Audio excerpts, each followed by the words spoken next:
Assalamualaikum warahmatullahi wabarakatuh. Perkenalkan, nama saya Melin Azura dengan NIM 2307127051.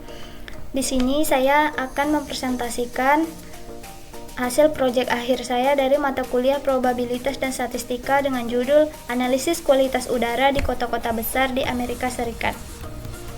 Latar belakang, kualitas udara sangat penting bagi kesehatan dan kenyamanan hidup.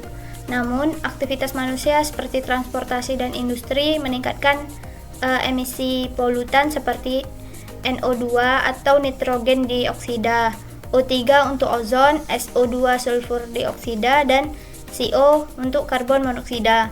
Paparan jangka panjang dapat menyebabkan gangguan kesehatan dan memperburuk perubahan iklim. Dengan data historis yang tersedia, analisis pola dan tren polusi udara dapat membantu pemerintah dalam menyusun kebijakan pengendalian polusi berbasis data. Identifikasi permasalahan yang pertama, kota mana saja yang memiliki tingkat polusi udara tertinggi berdasarkan rata-rata konsentrasi polutan. Kedua, bagaimana tren rata-rata konsentrasi polutan dari tahun ke tahun di kota-kota tersebut. Ketiga, apakah terdapat korelasi yang signifikan antara jenis-jenis polutan seperti NO2, O3, SO2, dan CO. Pada bulan atau musim apa tingkat pencemaran cenderung mengalami peningkatan? Asumsi kebutuhan dan batasan proyek. Asumsi awal, dataset untuk analisis proyek ini berasal dari pollution_US 2000_2016 CSV. Dataset ini diambil dari Kaggle yang dikumpulkan oleh EPA atau EPA, dianggap representatif dan telah melalui proses verifikasi standar lingkungan. Kebutuhan analisis, yang pertama diperlukan Python untuk pustaka pandas, Seaborn, Matplotlib, dan NumPy. Data harus dibersihkan dari nilai kosong dan duplikat. Visualisasi data penting untuk memahami pola dan tren. Batasan proyek, analisis fokus pada NO2, O3, SO2, dan CO di kota-kota dalam dataset 2000 sampai 2016. Proyek ini bersifat eksploratif tanpa metode machine learning atau pemodelan prediktif.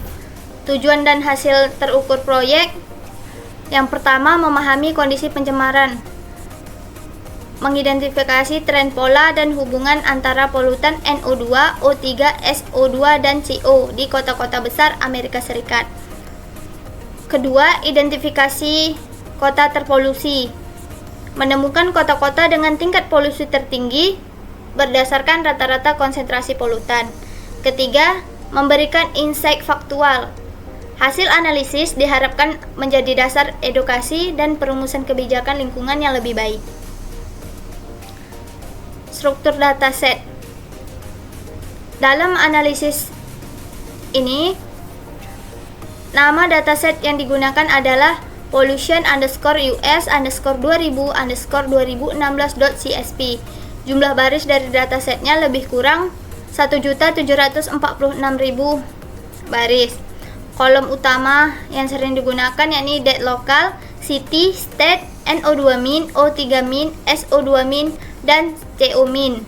Data berjenis terbagi menjadi dua, yakni numeric continue dan categorical nominal.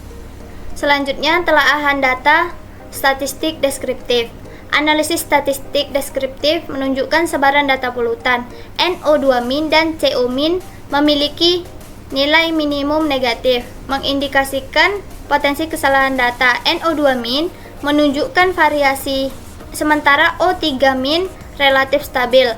Keberadaan nilai ekstrim pada semua polutan menunjukkan perlunya penanganan outlier. Kemudian, korelasi antar variabel polutan udara. Berdasarkan heatmap korelasi pada dataset pollution_US_2000_2016.csv, terlihat bahwa kolom NO2 min memiliki korelasi yang cukup kuat dengan CO min, yakni dengan nilai 0,64. Menunjukkan bahwa konsentrasi NO2 cenderung meningkat seiring dengan peningkatan CO, yang kemungkinan berasal dari sumber sumber emisi yang sama seperti kendaraan bermotor. Korelasi sedang juga terlihat antara NO2- dan SO2- dengan nilai 0,35, menandakan bahwa keduanya bisa berasal dari aktivitas industri atau pembakaran bahan bakar. Di sisi lain, O3- menunjukkan korelasi negatif terhadap ketiga polutan lainnya, khususnya dengan NO2- dengan nilai min 0,43 yang mengindikasikan bahwa peningkatan NO2 dapat menurunkan kadar ozon permukaan sesuai dengan proses reaksi kimia di 19 atmosfer. Analisis visual. Analisis visual dilakukan untuk memperkuat pemahaman terhadap distribusi dan penyebaran data dari kolom-kolom yang memiliki korelasi cukup kuat. Metode visualisasi yang digunakan adalah box plot dan histogram, yang masing-masing memberikan informasi tentang sebaran nilai, pencilan outlier, serta kecenderungan pola distribusi suatu variabel. Poin 1. Visualisasi kolom dengan korelasi dengan box plot. Box plot digunakan untuk menampilkan sebaran dan pencilan data dari kolom yang berkorelasi, yaitu NO2-, CO-, dan SO2-. Ketiganya menunjukkan korelasi positif kuat, sedangkan O3- berkorelasi negatif. Box plot memudahkan identifikasi median, kuartil, serta outlier pada setiap variabel. Nah, berikut merupakan box plot NO2-. Box plot NO2- menunjukkan sebaran data terkonsentrasi di bawah 40 ppb dengan banyak outlier di sisi kanan. Ini mengindikasikan adanya hari-hari tertentu dengan lonjakan polusi NO2 yang tidak biasa. Kemudian box plot CO-. Box plot ini menunjukkan sebaran yang sempit dengan sebagian besar nilai berada di 1 ppm dan median sekitar 0,4 ppm. Namun ada beberapa outlier yang sedang atau yang sangat tinggi di atas 5 ppm yang mengindikasikan adanya wilayah di mana tingkat karbon monoksidanya tuh sangat tinggi. Lalu kemungkinan besarnya akibat kepadatan lalu lintas atau emisi industri lokal. Kemudian ada box plot SO2-. Pada box plot ini menunjukkan bahwa distribusi yang miring ke kanan dengan sebagian besar nilai berada di bawah 5 ppb dan median sangat rendah. Terdapat banyak outlier di bagian atas, menunjukkan keberadaan area dengan konsentrasi SO2 tinggi yang tidak umum. Biasanya ini berkaitan dengan aktivitas industri atau pembakaran bahan bakar fosil. Kemudian ada box plot O3-.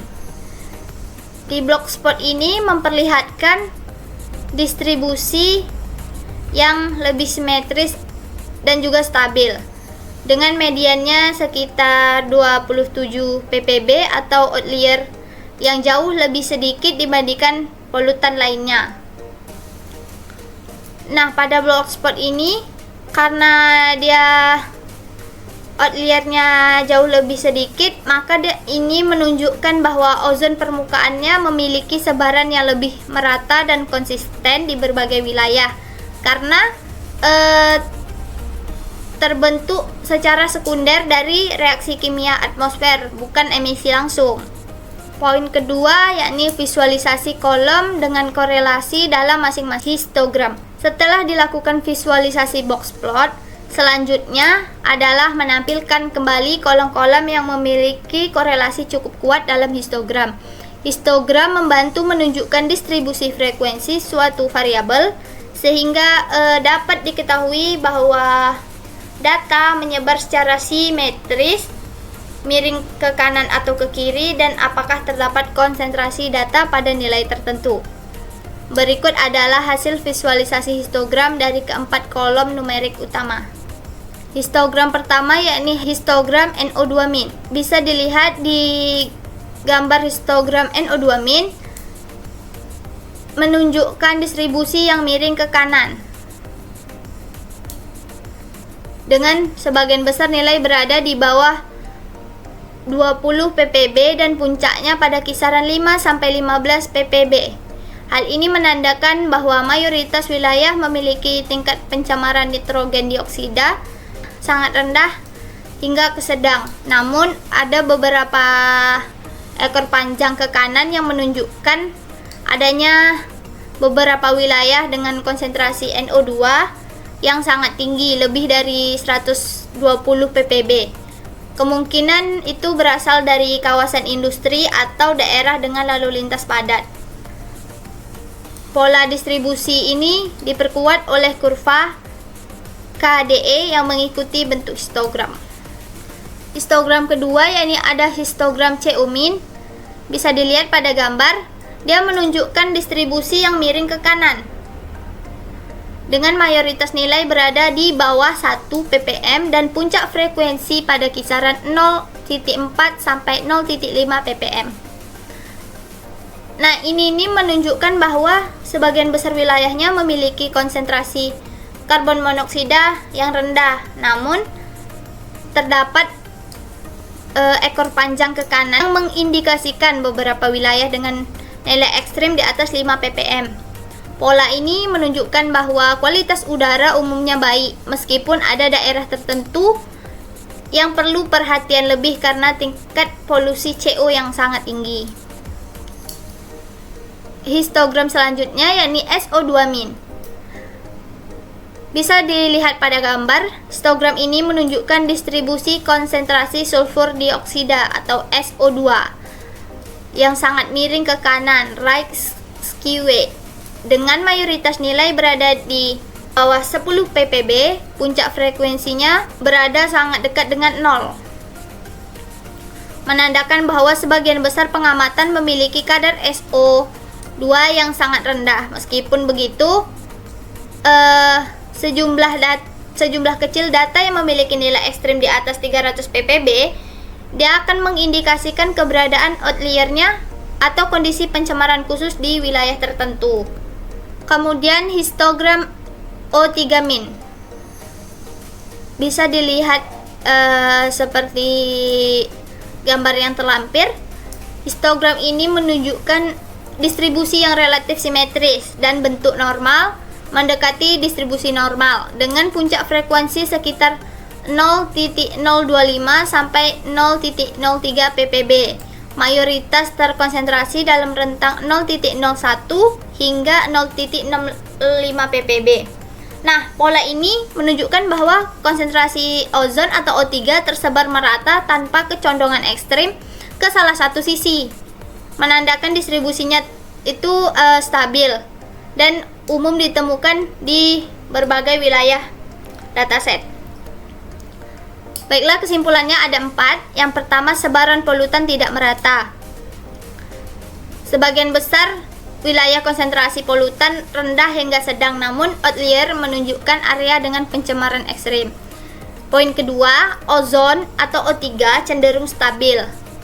Distribusi O3 lebih simetris dan stabil, mencerminkan pembentukannya secara fotokimia di atmosfer.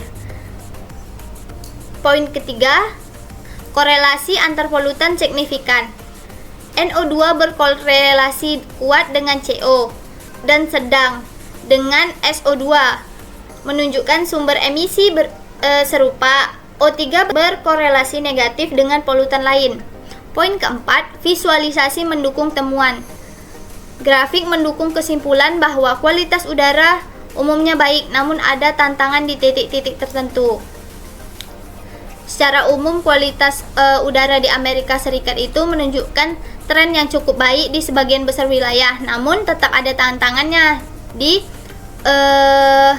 titik-titik tertentu. Data historisnya itu berguna untuk bahan pertimbangan dalam perencanaan kebijakan lingkungan yang lebih akurat dan berbasis data. Baiklah, sekian presentasi dari saya. Lebih dan kurang mohon maaf. Saya ucapkan terima kasih. Assalamualaikum warahmatullahi wabarakatuh.